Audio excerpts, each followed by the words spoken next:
क्या आप एक ऐसी कहानी सुनने के लिए तैयार हैं जो आपको सोने नहीं देगी? सोचिए, अगर आप किसी ऐसी जगह फंस जाएं जहां से बाहर निकलने का कोई रास्ता न हो और कोई छुपकर आपको देख रहा हो, इंतजार कर रहा हो कि आप गलती करें ताकि वो आपको हमेशा के लिए अपने साथ खींच ले।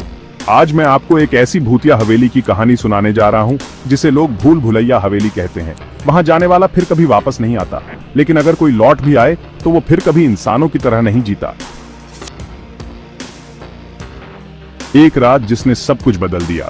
रवि, निकिता और अजय तीनों दोस्त नई जगहों पर घूमने के शौकीन थे। जब उन्हें एक भूल भुलैया हवेली के बारे में पता चला तो उन्होंने तय किया कि वे उसे खुद जाकर देखेंगे। अजय, बस एक खंडहर ही तो है, डरने की क्या बात है। लेकिन गांव के बुजुर्गों ने उन्हें चेतावनी दी थी, अगर हवेली में गए तो शाम से पहले लौट आना। वहां रात को रहना मतलब मौत को बुलावा देना। लेकिन दोस्तों ने इसे सिर्फ एक कहानी समझा और रात के ठीक 11 बजे हवेली के अंदर चले गए। ये उनकी सबसे बड़ी गलती थी। अजीब कोठरियां और रहस्यमयी परछाइयां हवेली अंदर से एक अजीब भूल भुलैया जैसी थी।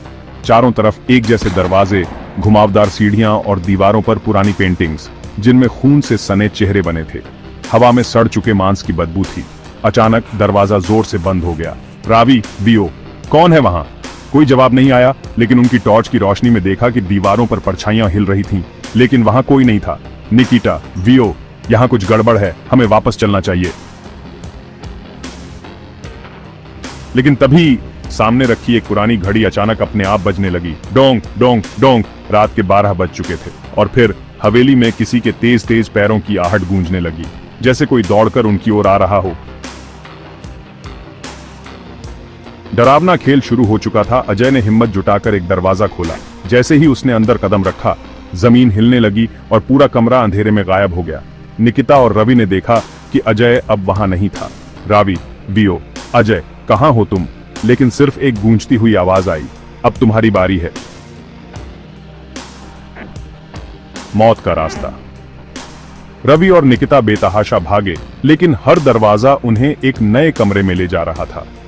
एक कमरे में हजारों हाथों की परछाइयां थीं, जो दीवारों से निकलकर उन्हें पकड़ने की कोशिश कर रही थीं। एक में खून से भरी बाल्टियां रखी थीं और अंदर से कोई दर्द से कराह रहा था। एक और कमरे में बिना आंखों वाले इंसान बैठे थे, जो फुसफुसा रहे थे, हमसे मत देखो, हमसे मत देखो। आखिरी गलती, रवि ने एक दरवाजा खोला और देखा कि अजय वहां जमीन पर पड़ा था। उसकी आंखें सफेद हो चुकी थीं और उसकी उंगलियां खुद की गर्दन पर गड़ी हुई थीं। लेकिन अजय ने धीरे से सिर उठाया और फिर उसका मुंह अचानक खोलता ही चला गया, इतना बड़ा कि पूरा इंसान उसके अंदर समा जाए। निकिता चीखते हुए पीछे हटी, लेकिन तभी किसी ने उसके कंधे पर हाथ रखा।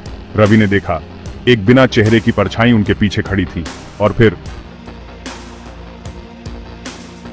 हवेली आज भी इंतजार कर रही है। अगले दिन गांव वालों को हवेली के बाहर निकिता का मोबाइल पड़ा मिला, लेकिन तीनों दोस्तों का कोई सुराग नहीं मिला। लोग कहते हैं कि अगर कोई हवेली के पास जाता है तो उसे अंदर से किसी के रोने और चीखने की आवाजें सुनाई देती हैं। और सबसे डरावनी बात, कभी कभी कोई अपना नाम पुकारता हुआ भी सुनता है। तो अगर आपको कभी कोई भूल भुलैया हवेली जाने का न्योता दे तो सोच समझकर जवाब देना, क्योंकि जो वहां गया वो फिर कभी वापस नहीं आया।